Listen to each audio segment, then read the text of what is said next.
ہیں کہ کافی خواتین ہمارے ہاں یہ باہر سے تھا کہ تفاسیر بیان کرتی ہیں. وہ کہتی ہیں کہ جی قضا نماز، آپ نماز قضا ہو جائے اس کو دوبارہ ادا کرنے کی ضرورت نہیں.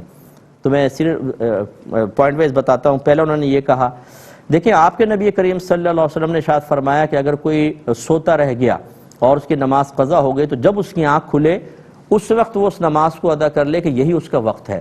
مراد یہ کہ وہ گناہگار نہیں ہوگا اگر عادتاً نہ ہو تو، اور سوتا رہ گیا تو اٹھ کر پڑھ لے، قضا ادا کرے. ایسی نبی کریم صلی اللہ علیہ وسلم کی غزوہ خندق میں کچھ نمازیں جنگی معاملات کی وجہ سے قضا ہوئیں.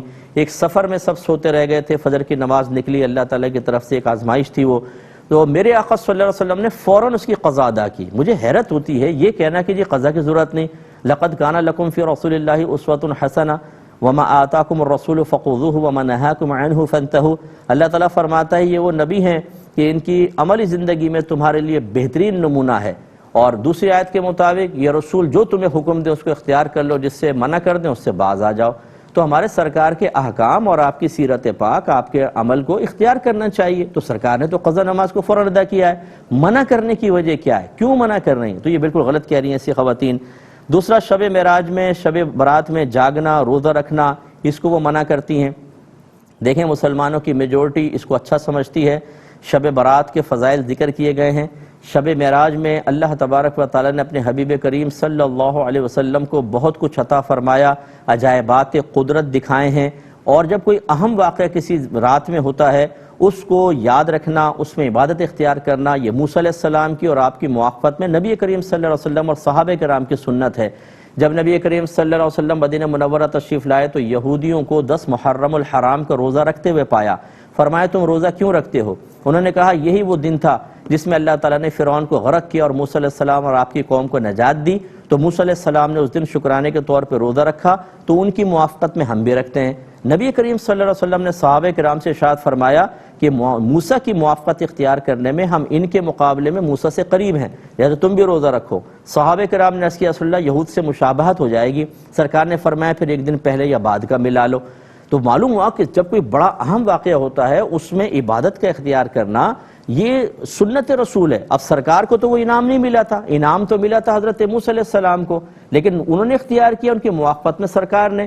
انعام ملے شب برات، شب معراج میں نبی کریم صلی اللہ علیہ وسلم کو عجائبات قدرت آپ نے دیکھے. ایک بہت اہم واقعہ ہوا، ہمارے نبی کو وہ سعادت حاصل ہوئی جو کسی نبی کو حاصل نہیں ہوئی کہ آپ نے چشمان ظاہری سے اللہ تعالیٰ کی زیارت کی. اس میں اگر ہم کوئی عبادت اختیار کرتے ہیں تو کیا پرابلم ہے بھائی جان؟ کوئی زنا تو نہیں کر رہا، گالیاں تو نہیں بک رہا، فائرنگ تو نہیں کر رہا، لڑکیوں کو تو نہیں چھیڑ رہا، وہ فیس بک پہ بیٹھ کے غلط قسم کی چیٹ تو نہیں کر رہا، مسجد میں آ کے اللہ کی عبادت کر رہا ہے، قرآن پڑھ رہا ہے، نماز پڑھ رہا ہے. آخر تکلیف کیا کس چیز کی ہے؟ یہ چاہتے ہیں کہ مسجدوں سے باہر نکل کے لڑکے آوارہ گردیاں کریں. وہ کیا کریں گے باہر نکل کے بتائیں شب معراج میں اور شب برات میں؟ اگر ہم مسجد میں نہ آنے دیں ان کو، وہ جائیں گے ٹک ٹاک کے اوپر بیٹھ جائیں گے، فلاں جگہ بیٹھ جائیں گے، فٹ پاتھ پہ بیٹھ جائیں گے. یہ بہتر ہے، مسجد میں آنا بہتر نہیں ہے. جبکہ ان جو مسلمان مسجدوں میں آ رہے ہیں ان راتوں میں انہیں علماء کی تائید حاصل ہے، متقی، پرہیزگار، صاحب علم علماء. یہ بھی نہیں کہ عوام نے خود اختیار کر لیا ہو. اور یہ اچھی طرح یاد رکھیں گے لا تجتمع امتی علی الضلالہ. سرکار نے ارشاد فرمایا میری امت کبھی گمراہی پر مجتمع نہیں ہوگی. مسلمانوں کی میجورٹی آج مسجدوں کے اندر ہوتی ہے شب برات شب معراج میں، مینورٹی باہر ہوتی ہے. مینورٹی ٹھیک ہوگی، میجورٹی غلط ہوگی.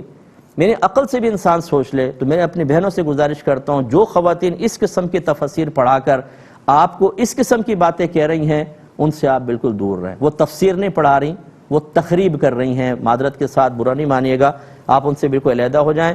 اہل سنت کے یہ معمولات ہیں، اہل سنت کے علماء نے آپ کو اس کی ترغیب دی ہے، قرآن و حدیث سے اس پہ دلائل موجود ہیں، لہٰذا آپ اسی پر عمل کریں. یہی آپ کے حق میں بہتر ہے. جو اس کے خلاف کرتا ہے اسے لڑائی جھگڑے بھی نہ کریں، تنقید بھی نہ کریں، لیکن بہرحال ان کو جوائن کرنا یہ بالکل آپ کے لیے شرعاً صحیح نہیں ہوگا. ان سے آپ علیحدہ ہٹ کر رہے ہیں.